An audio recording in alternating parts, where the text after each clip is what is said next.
put this, you might give them a contact information so Okay. that if they have questions after this. Great. Okay. You should have a handout that he sent me so that you can follow that along. And you're not using a PowerPoint also. I'll shut this off so you don't have to stare into Okay, it. then I have to look at this guy and smile. And yes, because I have other classes that they'll want to go on. Okay? Okay. I apologize for, I was running around, leaving an appointment late and finding a place to park and then finding how in the world to get to 342 with the CPA. But I made it just in time. Here you go. So, Chad Parker, I'll try and not bore you with the life story bit, but it kind of will give you a little context and actually set where you're sitting, except for I was at Nebraska Wesleyan University. I've been in Lincoln forever, went to Wesleyan after high school, took a small, I don't remember what we called it. So what's this called, this This class? is entrepreneurship and innovation. Entrepreneurship and innovation. I think ours was small business management or something, but the idea was the same. We set, and I'm thinking this is how this works, right? You guys are creating businesses, creating business models. Are you in small groups? Like you're all paired up and working on something? Great. I think we, which was not my pick, we picked a bar downtown. I don't know, is anybody doing a bar? Okay. Ours went okay from a business. Okay. Our business planning standpoint, it was a good exercise. We never did anything with it as far as putting it into practice, but it was a really fun class. And I'm assuming you guys are having fun here. I'm sure Deb keeps things really exciting, like bringing in exciting speakers like me. So, grew up in Lincoln forever, went to Wesleyan, got degrees in business and math. Thought I was going to be an actuary. Anybody know what an actuary is? Okay, super nerdy people, right, that sit behind a spreadsheet all day. Pretty awesome. Yeah, figure out when people are going to die, right? That's what we do. So I was kicking that around. I did an internship at what was Woodman Accident and Life and now is a surety. They just built here on Antelope Valley. Anyway, sitting in this office, you really do just sit behind a spreadsheet all day and crunch on numbers. And part of me, I'm wired that way. I could actually do that, as nerdy as that sounds. But part of me is like, I don't know if I could do this forever without much client interaction. So I kind of shelved the actuarial science piece and actually started in the tax world right out of college. I knew a guy that had a CPA firm. His firm was splitting, he had an opening, and so I started there. And I thought maybe accounting was more exciting in the marketplace than it was in the classroom. How much accounting have you guys had? Have you all had accounting 1 at least, accounting 2? A whole bunch of other nerdy accounting? There's some nerdy accountants in here, and I'm one of them. So accounting in the real world is very different. Some of it is just as boring as the debits and credits that you do in your worksheets when you're doing accounting 1 and accounting 2. But there's also some more excitement in the real world and actually interacting with people that are building businesses, that are trying to file a simple tax return. Lots of fun things that I found. I got to be both nerdy at a level. I sit behind a computer and I get to crunch on numbers, but I also have a lot of client interaction and get to talk to people. And so I kind of have the best of both worlds. So I spent 3 years at the CPA firm there, learned the ins and outs of the tax world. I also got licensed to sell every financial product under the sun. It's called Series 7 and 66 and Life and Health, so I could sell mutual funds and stocks and all of that jazz. I left that CPA firm after 3 years and started on my own. I let all the licenses go from a selling standpoint and moved to kind of this model of financial coaching, and I can talk a little bit about that. That's not really the focus of this morning, but helping people with basic budgets, getting out of debt, that sort of thing is that world. And then I have a tax, my primary source of income anyway is from a tax preparation standpoint. So this is 8 years ago I started, so I actually lived out what you guys are doing in the classroom right now. Started a business plan, wrote it down, did financials, talked about marketing, thought about how to put up a junky website that you guys could do better than I did. But learned lots of things through that and have thankfully been successful in that arena and been alive for 8 years, which lasts, most businesses don't last that long. So it's been a really good fit. Day to day, or maybe month to month, year to year, what I do. From end of January to middle of April, I'm shackled behind my desk and get to be really nerdy, just crunching on numbers. I did a little over 400 tax returns last year, which is a lot for just a sole practitioner. And again, have that great client interaction, but also get to be nerdy enough to sit and just crank on numbers. And outside of tax season, I'm pretty flexible. Get to do fun stuff like this, like coming to talk to you guys and do tax planning and business planning and things for clients. So it's been a great fit for me, and there's my life story in a nutshell. Along with that, at Wesleyan married a beautiful bride. We now have 5 kiddos, 8, 6, 4, 2, and 5-month-old. So we're very busy there. My wife's actually homeschooling, so people always ask, "So is your wife working?" It's like, she works a lot harder than I do. She just stays at home doing it. So yeah, so there's Chad Parker in a nutshell. Love what I do. Couldn't think of anything else that I'd want to do more. I'm glad I didn't go down the actuarial science route. If you're on that path, I think it's a great career path. It just wasn't mine. I think the only other thing that I might want to do is teach junior high algebra, which seems very random, but for some reason I love that stage of life and that topic. So anyway, okay, to the handout. So I threw this together very quickly. I'm sure there's probably typos. Hopefully it doesn't look as bad as my website. We won't spend a whole lot of time on the first 4, but I want, and this will be probably much more engaging if this is interactive. So as we're going through here, if you have general questions, just if I hit on something, you say, I didn't really get that, or have a follow-up question, just throw your hand up. I won't be offended at all being interrupted. If you have specific questions to your particular business, I'm fine fielding those too. If we get too deep, I'll say, hey, let's shelf it and we can talk after class or whatever. Okay? Okay, so with that, Deb asked me to talk about what do you guys need to know from starting a business standpoint and from a financial standpoint, specifically around accounting. The first 4 points are kind of my ramp up. Probably most of this you have already covered or will cover, and Deb has more authority than I do to talk on this. But from those clients that I get to work with in the marketplace, as Deb, real live, breathing clients that are working through these things for real. These are the things that I usually will push them to, and things that are super important both now as you're developing a business plan, but ongoing. The first point is strategic planning. I don't know, have you guys read or been recommended the book E-Myth? E-Myth? Anybody has that recommend? It should, because the book talks about reading that book. Okay, good. So E-Myth is a great read. If you haven't read it, highly recommend it. He wrote a whole bunch. It's Michael Gerber wrote it. He has a whole bunch of different versions of it. Just get the basic. I think it's E-Myth Revisited or something is the latest. Really good read that talks about, and this kind of tagline, and the whole business tagline is working on your business rather than in your business. It's so easy for me.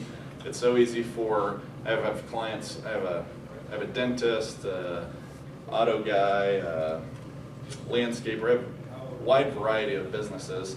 It's really easy for us to get into our technical product, service, or trade and just do that. I sit back and I crank through tax returns. My dentist fixes teeth. My landscaper does landscaping stuff, right? The idea of this strategic planning is to periodically, and I put on here, you want to schedule it, if it's weekly, monthly, quarterly, annually at least, just to step back, big picture, and say, okay, I know I have to fix teeth, like that's how I make money. I know I have to do tax returns. I know I have to install landscaping stuff. But often, stepping back, and this is what you're doing right now in the startup stage, you're stepping back here and saying, okay, I know that I want to do X. What are all the things that need to go into that so that I can do that most efficiently and effectively, offering a great product for a reasonable price? But that strategic planning doesn't stop at the end of this class, at the end of developing your business plan. It should be an ongoing, systematic and scheduled thing. And that's probably the biggest piece of advice that I can give you in this world, is so many people will get stuck in just doing whatever they do. If it's fixing teeth or doing tax returns, as opposed to stepping back and saying, okay, from a big picture standpoint, am I doing everything that I can do as efficiently as I can do it? Can I do it faster? Can I do it better? Can I offer a better service or product given the trade that I'm in? Okay? So in light of that, the next 2 points are, as you're doing this strategic planning, is advisors, key advisors, and I'm going to talk about that briefly, one of which being accounting. And then second is focusing on system development. E-Myth, again, talks a lot about system development and saying, how can I do this better and make it more efficient, etc. Okay, so planning advisors. There's lots of people you could throw into this bucket, But typically, the people that you think about and the ones that you do need on your team at least to establish things, if not on an ongoing basis is legal. You need the guy that's going to help you, or gal that's going to help you set up the entity, set up things legally, structured correctly. I'm sure you've talked about that, and we'll talk a little bit about. I didn't know what to focus on here. Entity selection, as far as if I'm going to be a sole proprietor or a partnership. Have you guys talked about any of that stuff in here? Okay, and you know everything there is to know? Sure. We'll talk a little bit about it, and maybe that'd be a good time for you guys to say, hey, this is how we're thinking about organizing, and I can maybe speak into that. But so from a legal standpoint, you need the accounting and tax guy that will come in and say, okay, this is how you need to set up financial systems, this is what you need to think about on the tax front. Financial, this is a financial advisor when you start talking about investments or just using the money that you have or that your machine, your business has created to manage that well. And then probably those are your core people, but I like also to focus on your strategic thinkers, the people that you want around the table and want to surround yourself with. Are those people that are going to push you and make you think, okay, are you doing that as well as you can? Or is there something different, better, unique that you can do that will make it better? Those, I mean, these can be just general board members from the community that you have sit on your board. From a business management standpoint, it can be coaches, business coaches, it can be even pastors and people that can speak into your life on that vein. Having those people come around you and examine your business and helping you think through those things strategically are super important. Okay, so strategic planning, most important thing.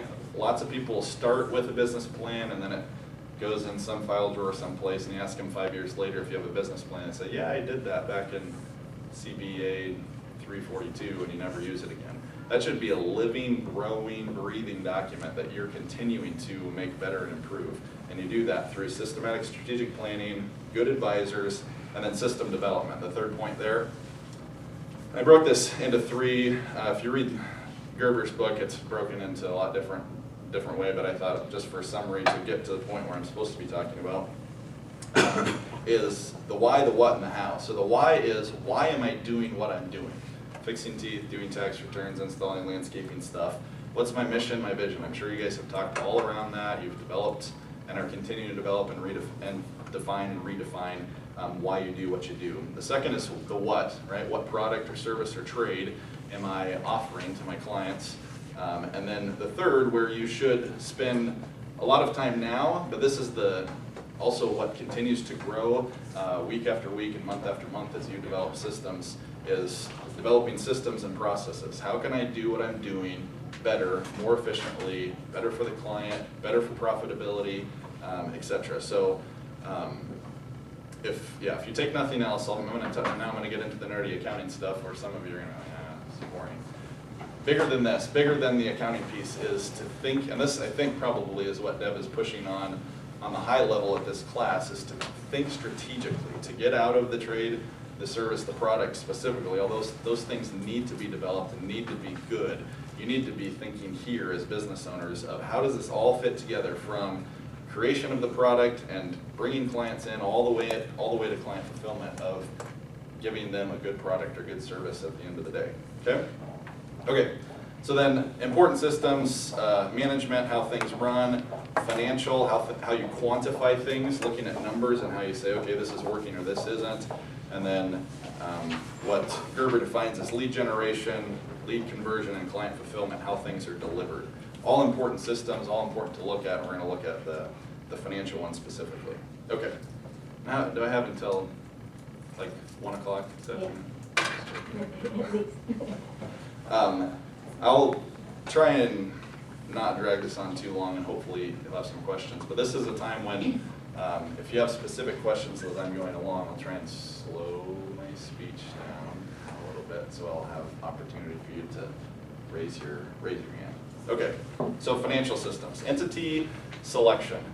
Are there any I'm assuming since you guys have all partnered up, we all have multiple people in the entities, right?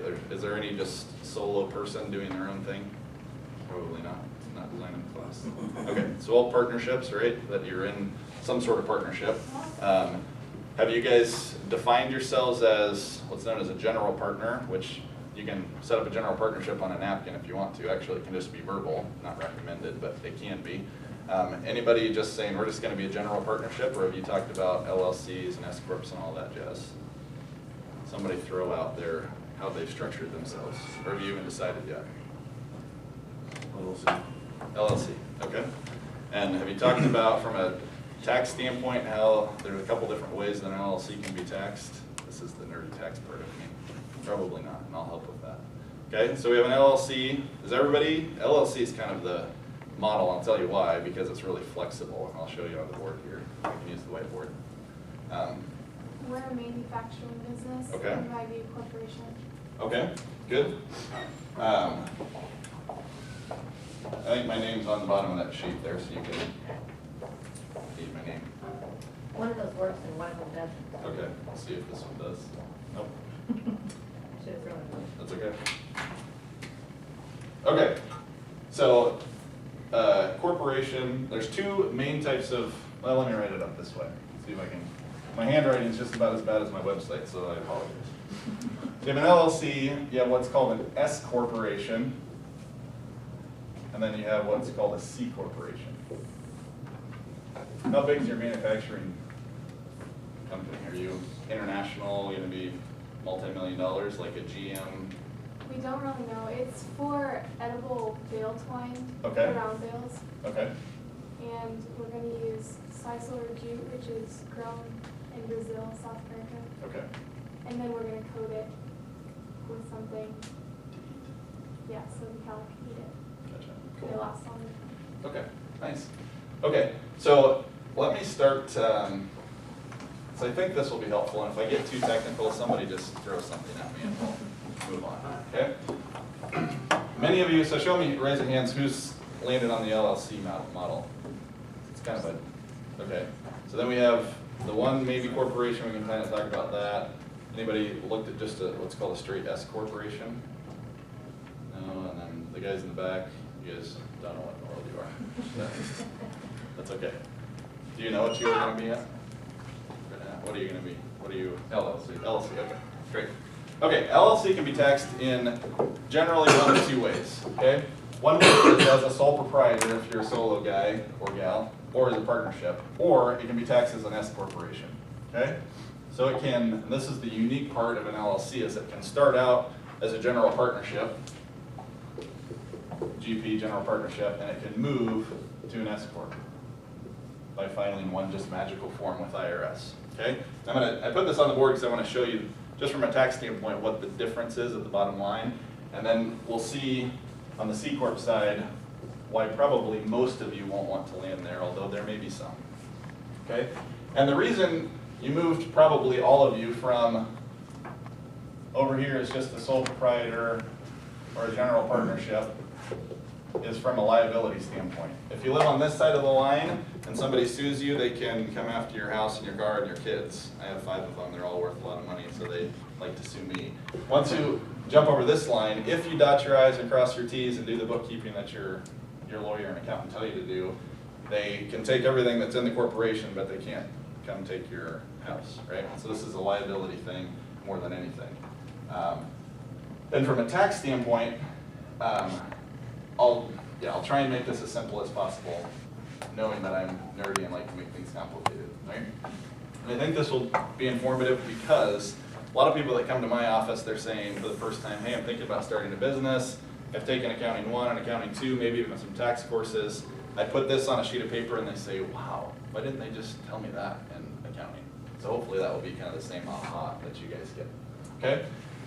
In an LLC, you can flip from here to here. So this column that I'm going to use looks just like this. It's the same model. Or you can set up just a straight S corporation. Most people don't, just because LLC has the flexibility, okay? So as an LLC, general partnership, you pay 2 types of taxes generally. And this is super oversimplified, so don't take any of these numbers to the bank, right? But you pay 15%, so this is net profit. We're going to talk about profit and loss statements in just a second. But this is after all your expenses. You're going to pay 15, number's a little bit different this year and it'll change probably based on the election yesterday or 2 days ago. But this is Social Security tax, right? So you go work for McDonald's, McDonald's pays half of your Social Security, and you pay half of your Social Security. Now that you're the business owner, essentially you get to pay both halves. You're both the employee and the employer, okay? And then you get to pay income tax, which really depends on all your other income and things, but let's just, for illustrative purposes, let's say it's 20% between federal and state, okay? So you pay 35% in these two types of taxes. So let's say, right, your net bottom line that you're gonna take home is 100 grand, you're gonna send in 35,000 to the IRS. You have to plan for that and make that into your world so you know you can eat and feed your 5 kids, right? Okay? So then you can live here, and this is a fine place to live. When people start to flip the switch from here to here, it's for a tax reason, and this is why. When you're an S corporation, money comes out of an S corporation in one of 2 ways. Number one is you're now an employee, a W-2 employee of the corporation, so you are working for this entity. The other way that money comes out of an S corporation is through what's called the distribution. If I can spell that. Distribution, some people call it a dividend, technically it's called a distribution, okay? Why this is magical and why sooner or later, if you're profitable, you'll make this move in an LLC is because it shakes out differently on tax return, but it's essentially the same. On a W-2, you pay 15% to Social Security, you pay your income tax rate, so you're paying this 35% of whatever comes down the W-2 channel. Distributions, right now, anyway, are not subject to Social Security tax. 0 there, which is a nice number for taxes. And you still pay your income tax, right? So anything I can legitimately move from the W-2 channel down to my distribution channel, I save 15% in taxes. Sweet deal, and why LLC is a nice entity to start, because there's some disadvantages that we won't go into, but there's some disadvantages to living here, some additional costs, additional things that don't exist in this. As you're profitable, you can move here and start to save some money in the Social Security world. And why, from a tax standpoint, this makes some sense, okay? Really quickly, probably some of you are looking at this just from a number standpoint and say, hey, I don't want to take a salary, I just want everything as a distribution because I save a whole bunch of money. IRS says you have to pay yourself a reasonable salary. That's actually in the code and they give no definition to it.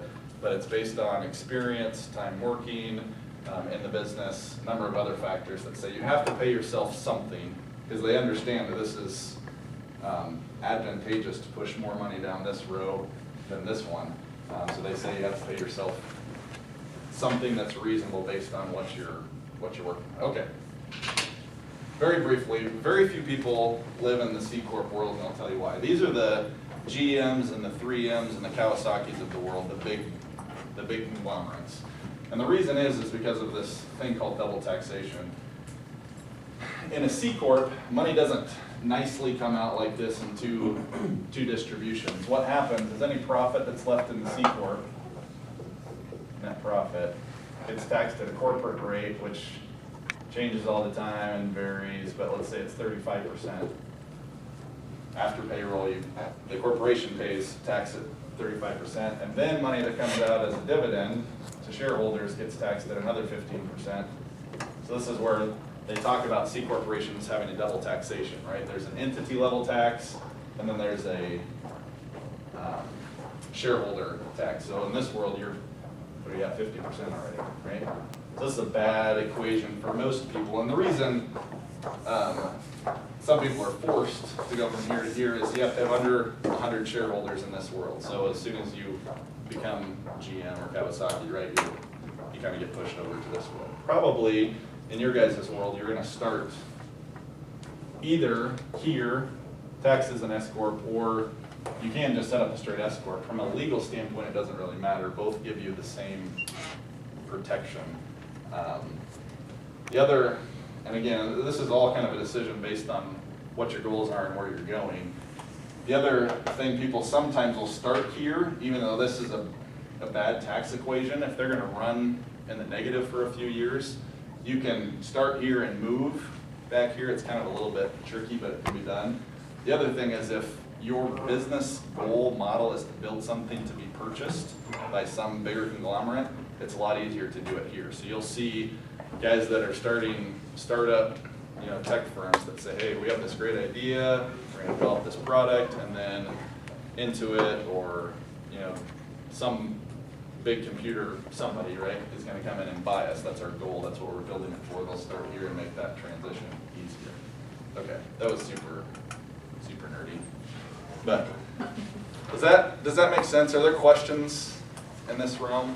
I would say 90+% of you, it probably makes sense to start here and probably, and I won't go into it, we can talk about it later, but to start here, and then you can make this switch anytime before the beginning of a year into that S-Corp model. And the S-Corp model makes sense as soon as there's enough profit to start making this change where some money comes out as a distribution to save some Social Security tax.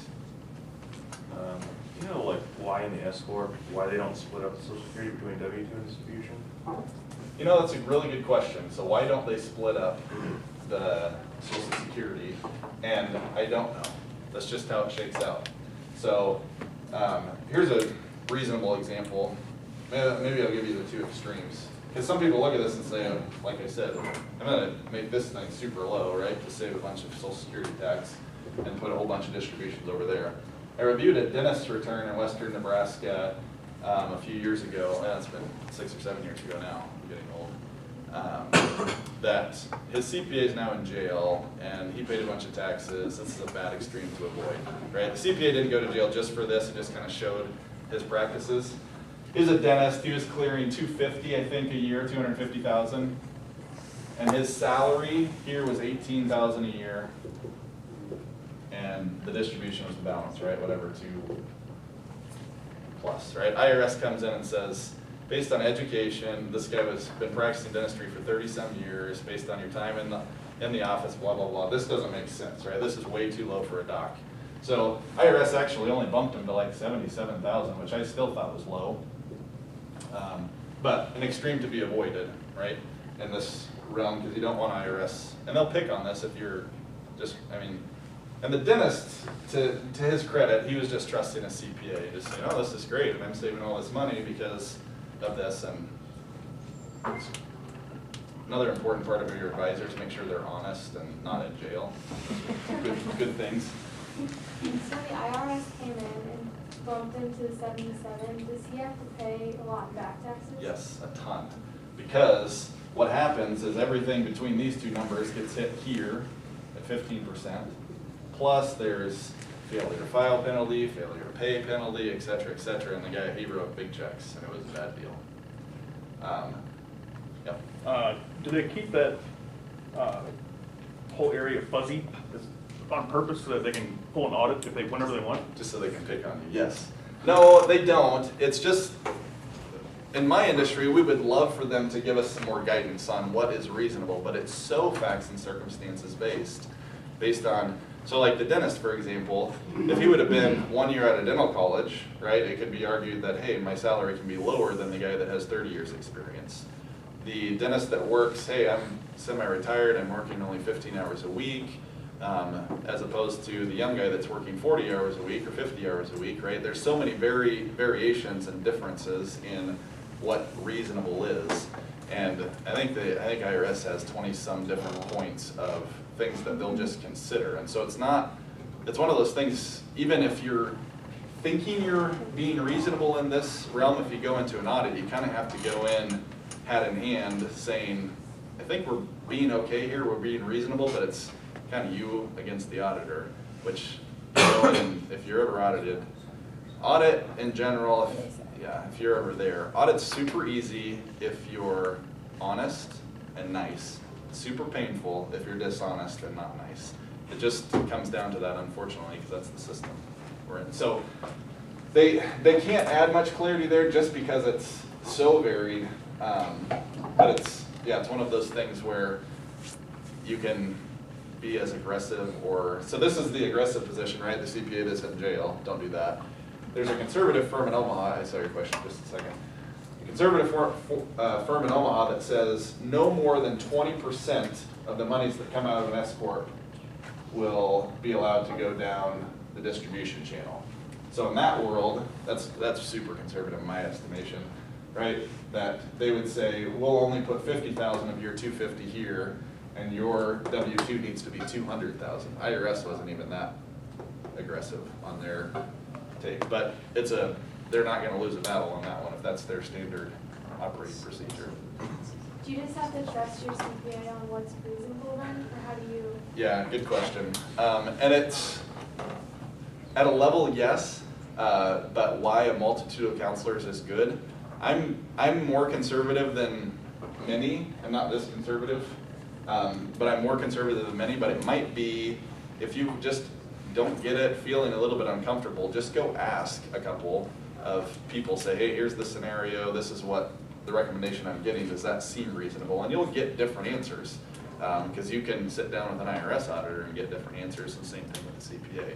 So, yeah, at a level you have to trust your advisors, but if you're kind of smelling around and he kind of smells like a jail cell, you want to maybe ask somebody else. Okay, other questions on this mess? Glad it's on tape, and not that you can actually read it. Okay, so entity selection's huge from a legal standpoint, but also from a tax standpoint. There's a lot that goes into that, and I said I think the majority of you will probably land here. That's probably true, but there may be some of you that it would make sense to do something different. Oh, I was just gonna throw out there, we have been trying to decide between LLC and nonprofit. I didn't know how nonprofit worked or why you would. Yep. I know we have a packet here that says, you know, tax exempt provided there's no economic benefit provided. So I didn't know. Yeah, good question. So what's your biz?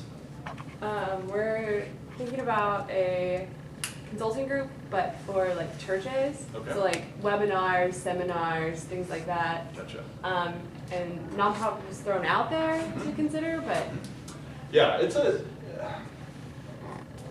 an interesting take, and it comes down to, what your end goal is. There's some nice advantages about nonprofits.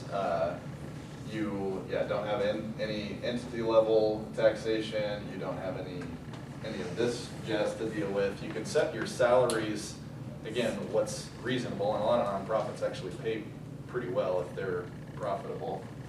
If I can use that word.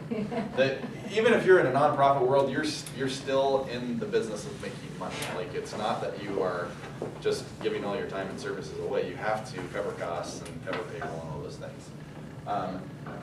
So it probably comes down to what's the end game. Are you guys thinking, hey, we just like this area and we want to be involved here and make careers out of this and feel like we can serve the church community? Is that the feel, or is it boy, we think there's a good opportunity here and we want to, I don't know. You're kind of on a. I don't know what the group felt like. I felt more just like serving the area, but I also do feel like there is kind of a need, just Right. based upon what we've all seen individually within our communities. So, I mean, we kind of talked about it wouldn't be necessarily something that would have to be a full-time job at first, but just try and help them out. So, Yeah. So you could start here because it's kind of the part-time gig. We're just trying to serve some churches that maybe have some needs, and then as this thing develops and grows, you can always grow into, or likely in this world, you have something that spins off that you say, man, this really works well, and the churches really like it, and we could see that multiply across different, even across the nation or whatever. Then you could spin that piece off and create some other entity that just does web development or whatever, PowerPoint presentations or interesting. I have somebody to hook you up with, I think, that is in this, they're in this world, that their main client is churches, and they do motion backgrounds and like PowerPoint. They don't like PowerPoint, that's a bad word for them, but that sort of thing. So catch me afterwards, I'll hook you up with them. So I might start here, given, and it also brings some credibility when you're talking to churches, just to say, hey, we're not out here to make $1 million on you right now, maybe later. But, yeah, so good question and no definite answer, but I might lean that way. So just seeing that, you know, I don't know if all universities, but most universities are nonprofit. Is there anything special you have to do to justify like coach salaries or anything like that? Or is it based on like what the market's paying? Yeah, it's mostly based on what the market's paying.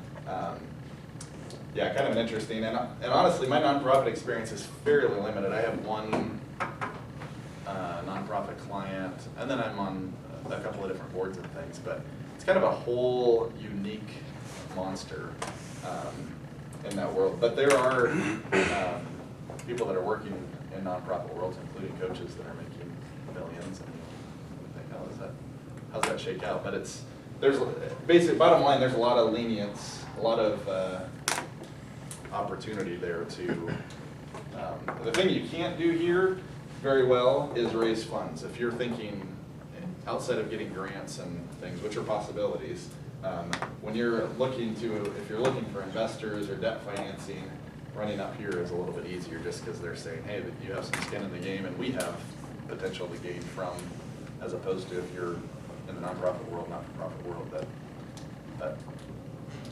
yeah, good question. I'm not sure I gave you a good answer, but I gave you the answer.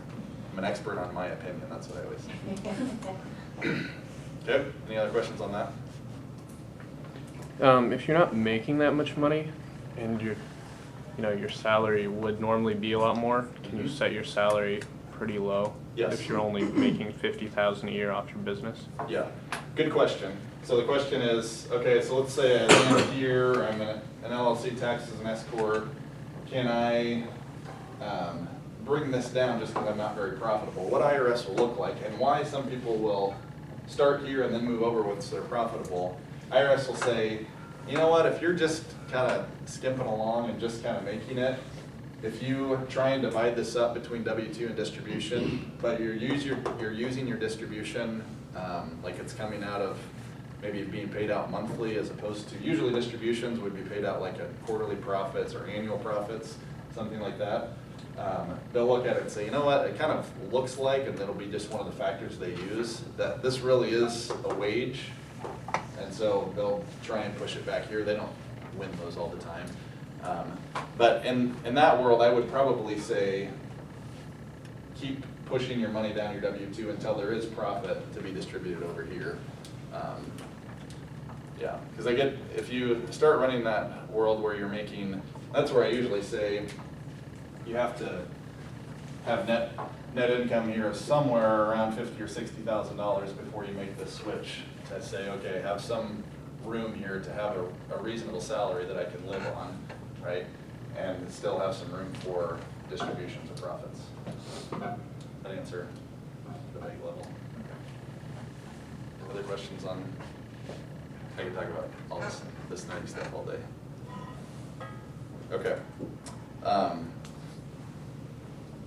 Quickly, let me talk about just basic setup. I'm going to put tax reporting, which is at the end. I'm going to put that next, and then accounting systems. And had a couple questions, and a number of them were, about financials and about hiring an accountant or not hiring an accountant.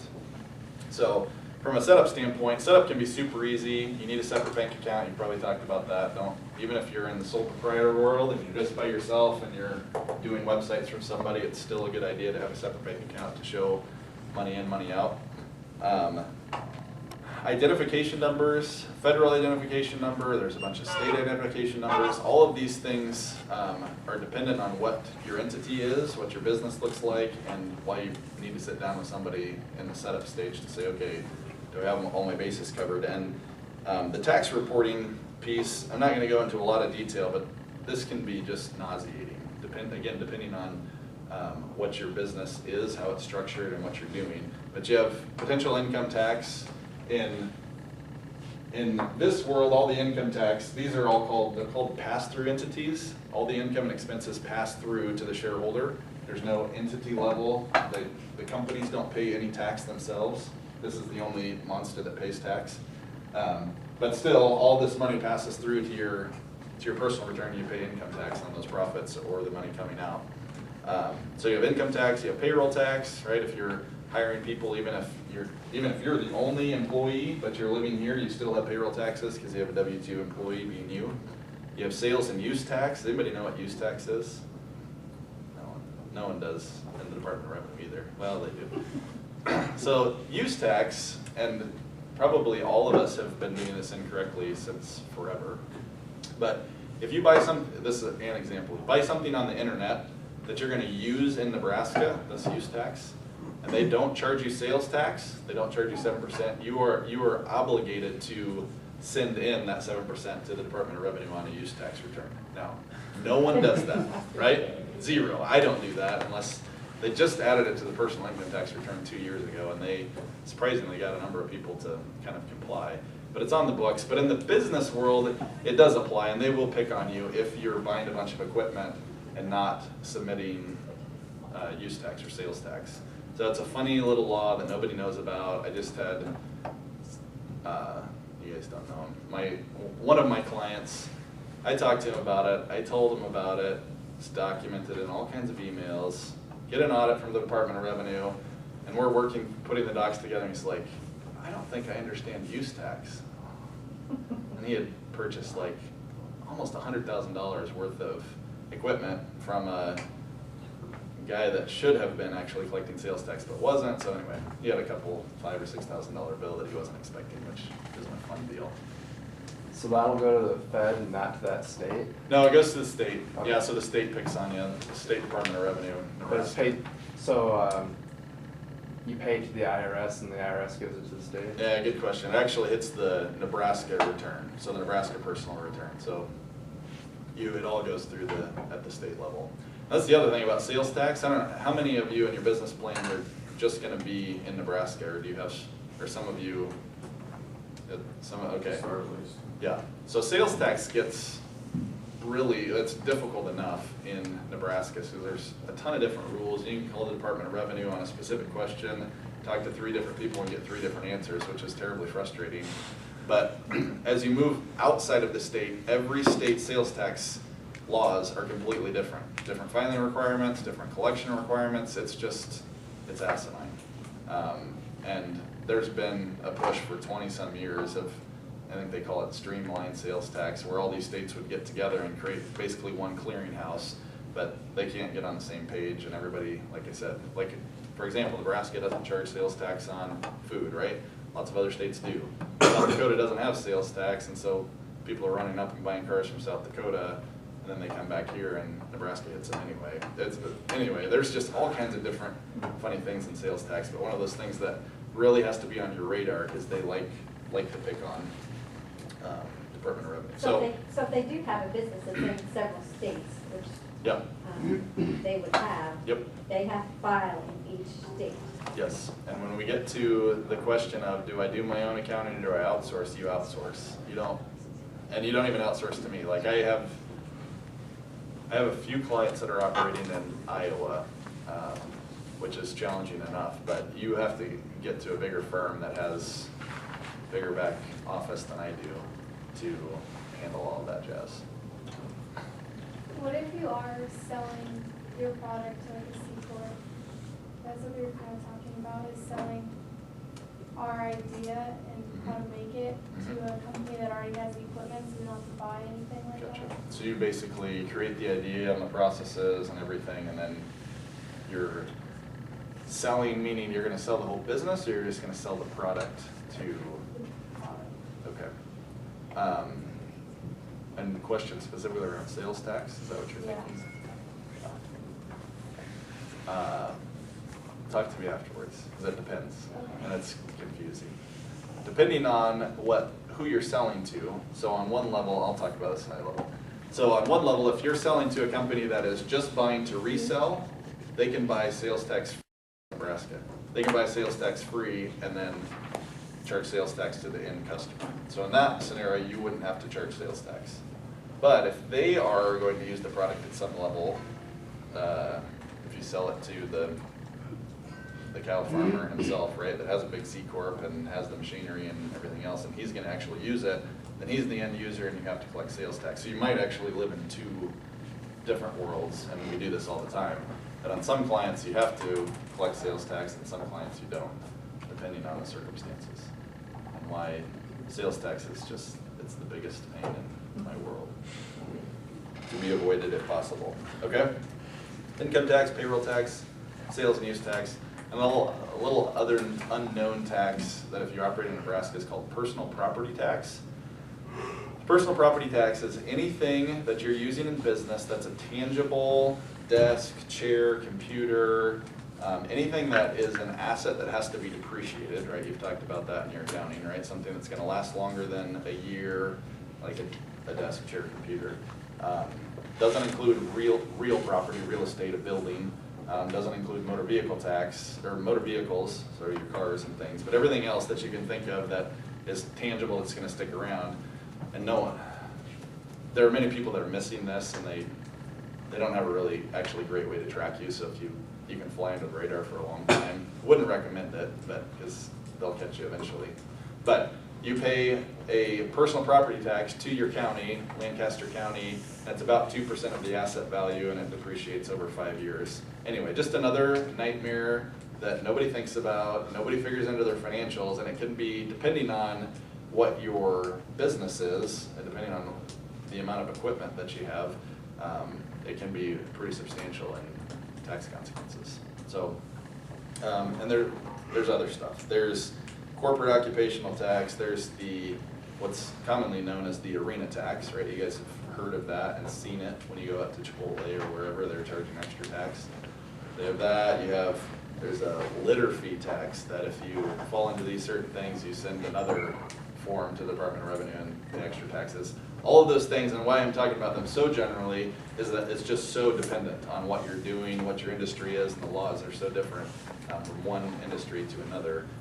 But why you need someone on your team to kind of say, okay, you need to think about this and do this, and get this ID and file this form. Okay? So that probably confusing area of tax reporting leads into the final point of accounting, financial reporting, profit and loss, balance sheet. Should I do it? Should I outsource it? What's the most important thing to think about? This is kind of a specific question, but Yep. I'm just curious. With the personal property thing, is that it depreciates over 5 years, meaning you don't have to pay tax after 5 years? Or? Yes, on the personal property tax piece, and it's 5 and 7 years generally, and there's longer terms depending on the asset. But yeah, so like if you buy this desk, and of course university is the example, but if I buy this desk, right, in my business, and I use it in my business, I pay tax on this at a decreasing level for 5 years, and then it disappears off my personal property tax. So what if you buy, like, I don't know, a vehicle they're using for business that's over 5 years or 7 years old or something like that, or was in a different business before, or? Yep, good question. Vehicles are exempt, but if I bought a desk off Craigslist, technically, right, and someone's been using it for 100 years, maybe it's an antique desk that I think is really cool and I pay $1,000 for it, it gets thrown onto because it's new to you, not just brand new, but new to you or new to your business, then you add it to your depreciation schedule and personal property tax schedule, and Sucks. have the joy of paying taxes. One of the costs of doing business. Okay, so accounting, financial reporting, lots of options here, and I'm going to start with my last point there, focus on systems that inform business direction and decision. Out of necessity, we have to do accounting because we have to file a tax return, right? That's just what we do. But actually, the bookkeeping, financial systems, and management should be thought of more as a tool to you, and taxes take care of themselves if you have good bookkeeping systems in place. So on a weekly, certainly at least a monthly basis, you should have something, and I'm going to talk about 3 specific ones, that tells you this is where I stand, how much money's come in, where the money's gone on expenses, what jobs are profitable or not profitable, where my cash balance is, what my debt looks like, how much equity I have, right, how much I have invested in this thing. So you should have something that I can look at, tangibly quantify, and say, yes, business is working number-wise, or no, it's not. Landscaper is a really good example for this, right? I have a guy putting a fence in at my place actually today. He's finishing up, and hopefully, I don't know, he's a typical contractor that probably isn't really paying attention. He's did one of these like, the wind's blowing this way, and I'm hungry this week, so here's the bid, right? But hopefully, he can look at this job and say, okay, based on the man hours, the material, the fuel, getting back and forth to the job site, et cetera, et cetera.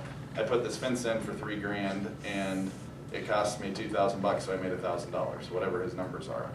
Ideally, that's what his bookkeeping system would tell him. I think he's one of these guys that is probably on a napkin that doesn't know, but he's been fencing for a long time. My fence looks good, so I'm okay. But so, very quickly, and I'm assuming we're out of here at noon, right? So I have 5 minutes. Well, they're actually out at 12:15, so you're. Oh, okay, good. So the bookkeeping system can be super simple. I have clients that are still doing pencil and paper. Works just fine if that's how you're wired. And they're living over here. They're not having to raise money or show the bank any financials. They're just, need to keep track of something so I can do taxes. And hopefully they're doing a little bit along the way. Some people don't, right? They come at the end of the year and they say, oh, I'm glad we had this appointment today because I was up for the last 24 hours digging through my shoebox, organizing my receipts and putting them in categories. Because if they bring me the shoebox, the bill's like through the roof and they don't like that. So they do the shoebox thing. Doesn't help them from a business management standpoint, right? They don't have any idea if they're making money or not making money on a day-to-day basis. I do their tax return and say, man, you lost $10,000 again this year. Are you sure you want to be in this business? And they say, oh, they stay busy, stay poor this year. But pencil and paper actually works, and some people will run there and it's completely fine. You step up from pencil and paper, the dentist office that I have, he is like ideal client, super nerdy, detail oriented, but he runs it on a spreadsheet. Imagine that. He has software that he does all his billing stuff on, but from a financial perspective, he's got an Excel spreadsheet. Excel spreadsheets work really well from I can customize it and make it look however I want to and make numbers flow all kinds of different ways and make it just like I want to see it. And he does a really good job. He's got budget column, he's got every month. I could call him today and say, hey, what was your profit margin in January of 2010? And he'd pull up his spreadsheet and give me the answer. Amazing, and that's just how he's wired. But the story is that it can work, and you can develop a good bookkeeping system that can inform and direct your business as simple as a spreadsheet. Okay? Next step up, and probably all of you heard of QuickBooks. And I say QuickBooks because they have 80 plus, probably 90% of the market share when it comes to small business. There's other products out there. There's Peachtree. There's a lot of industry-specific softwares that are tailored towards manufacturing, which manufacturing might be one of those that QuickBooks, it could work, but you might have a different solution that would work better. But 9 times out of 10, QuickBooks is a really good solution. The one drawback of QuickBooks is it can feel like you know what you're doing, but at the end of it, it's a nightmare. So you need to get some training.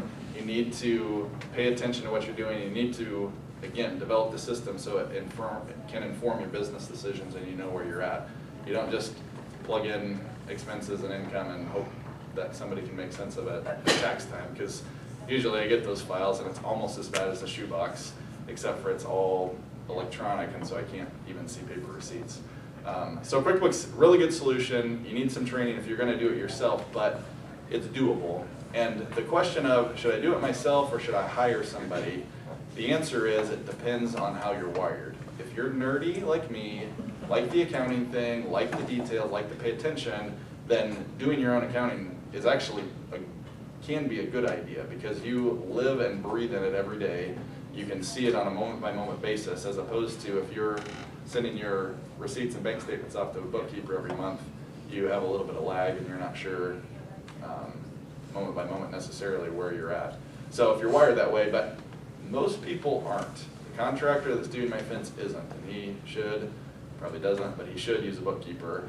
Probably, and then it also depends on what your other business functions look like. If you're the marketing person and you have the management person, you have all these different team players, but you don't have the accountant, it's pretty inexpensive to bring in the third party that can do all of the accounting, takes care of all the sales tax stuff. And if you're in a place where sales tax applies, you probably want to outsource to someone. But all these other little things that a bookkeeper is set up to do, wired to do, it's really reasonable and will help your business, especially if you get a bookkeeper that's a strategic thinker and not just a number cruncher. that can sit down and on a quarterly basis or an annual basis talk to you about, hey, I'm sending you these reports every month. Do you understand what these mean and how you can make business decisions from them? Okay, so outsourcing bookkeeping, if you can build it into your business financial model, and a lot of people that are living here or living in the startups, they're like, boy, we need to just run lean and mean as much as we can, and so they're trying to cut expenses everywhere they can. Bookkeeping is an okay place to do that if you're engaged and wired and can do it on your own. If not, and if at all possible, I would highly encourage you, and I'm not self-promoting because I don't do bookkeeping very much. I do a little bit to remind myself that I don't like it. I have a great firm that I outsource to. But if you can build it into your business model, from a cost perspective, it's totally worth the money to outsource. That's my opinion. Again, expert in that area. Okay, I think that's the end of my sheet here. Lots of questions on what do you look at in a financial statement? What things will an auditor or a guy like me just go like, are you really doing that right? Okay. Biggest thing is knowing what categories you have, knowing what income is. This seems super elementary, and if you've all had accounting 1 and 2, you know these, but you'd be amazed at how much comes into me where income is an asset, and expenses are a liability, and things are just all over the place. So just understanding the basics of a profit and loss, right? And I won't bore you too much with this, right? Income minus expenses equals profit. Pretty simple equation, money in, money out, right?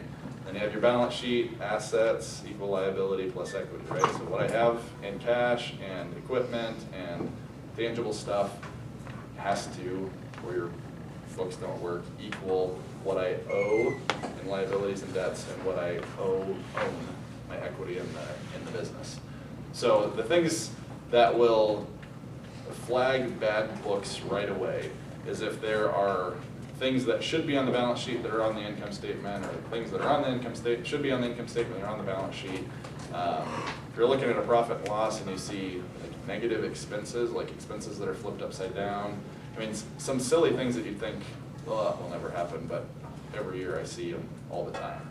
And again, it comes down to, have you taken some basic accounting? Accounting's super easy. I mean, the debits and credits of life, in small business world especially, is not overly complicated. But you do have to pay attention and know what goes on an income statement, what looks good and doesn't look good, and what goes on a balance sheet.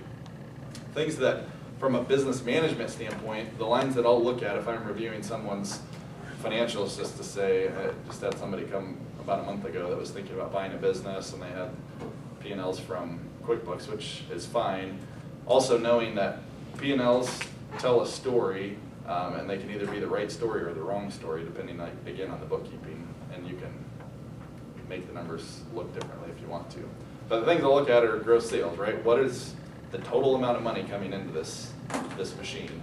Then I'll look at gross profit. Gross profit is your gross income minus your cost of goods sold, right? What it took me in my fencing guy's example, it's the materials. What it took him to buy boards and cement and all the stuff that took to put my fence in. That's the gross profit. So obviously, hopefully that's a good sized number, because then you have all your other expenses, your office supplies and your payroll and your marketing and travel and all that jazz that falls in there.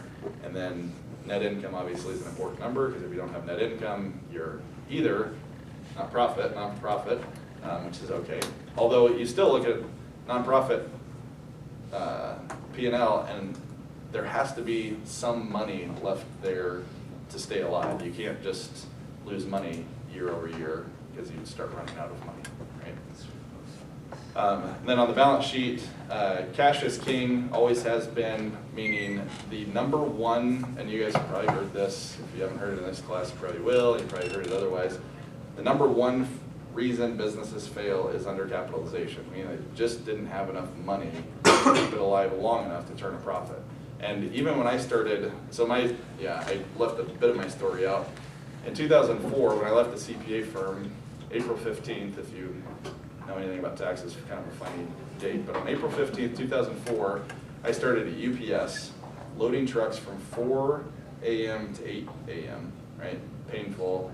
paid me $8.50 an hour, but full benefits for the family because my wife was working full-time at our church at the time. She was expecting number 1, and we were pretty convinced because we thought we were gonna have 4 or 5 kids, which turned out to be that she was gonna stay at home with the kids. So I left the CPA firm I was at.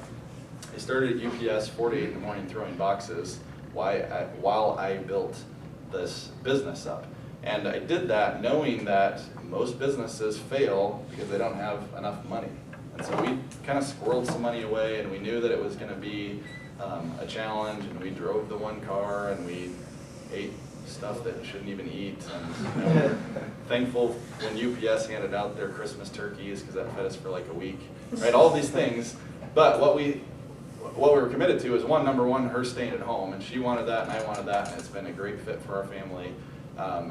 But number 2 is that we actually wanted to feed our kids, which we thought was kind of important. And so we ran things super lean and tight, and when I say cash is king, we had some money, but not, I mean, we didn't have millions of dollars to start a business, but we had enough that we said, okay, we can make this for a year and a half, 2 years, even if it's kind of a slow grower. And if I have to, I did UPS for 20 months where that was a painful 20 months, but paid the bills and had insurance and all that stuff. But I thought, well, I could roof a house or do something if tax season doesn't go well. But thankfully, and been blessed that it actually did go well. And in January of '06, I hung up the UPS thing and got to hang out in tax season without getting up at 4 in the morning. Now I get up at 4 in the morning just because I have a lot of tax returns to do, which is a good problem. What's the EA stand for in your name? Good question. So EA is an enrolled agent.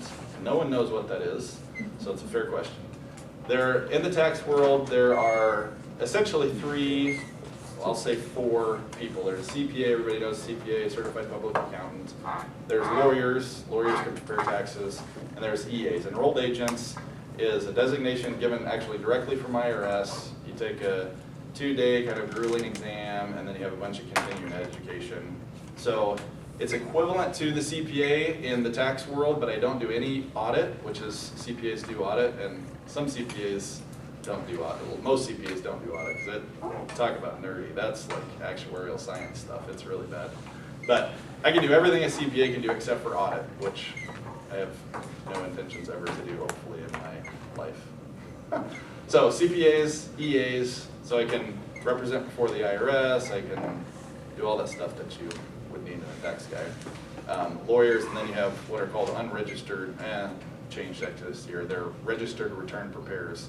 Now, just starting this year, to prepare any tax return for compensation, you have to be registered with IRS, so you have to, I think there's even a competency exam where you have to take a test and do your annual filing and things, which is a big change. It used to be you could just hang out your shingle and say, I'm a tax guy, and they pay IRS is starting to, it's kind of interesting in my world. It's been good for me, having some designations and some education.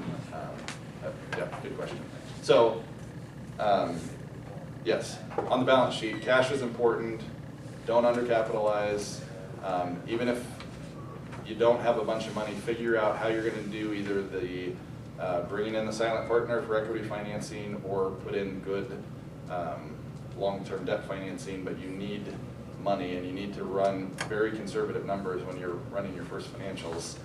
If you're running it and saying, oh, we're going to be profitable in the first 6 months, so we don't need much money, back that off and say, hey, it might take us 18 months, it might take 24, it might take 5 years. I've seen guys that run business plans that say, we're just going to suck wind for 5 years, but we really believe in this product or this service or this whatever, that we think we can do this, and they'll run it out that long, and some have been successful and some haven't. That's part of the joy and fun of doing that and seeing those. And I usually tell people, give it a shot, and if it's a failure, it's only a failure if you didn't learn something from it. So if you run something for a couple of years and you're just like, boy, it's not paying the bills, it's not making profit, be okay with shooting it, just be done with it, shut it down, and move on. And lessons learned, and go forward with something else. But the ones that do succeed, that they're a lot of fun and can, it's kind of what America has been built on this type of class, going out and actually doing something. Okay. I'm done jabbering. Other questions? Do you have like an ethical fence that you straddle sometimes to where maybe a nice guy, but this thing's tanking and he didn't see it? So, say your question again.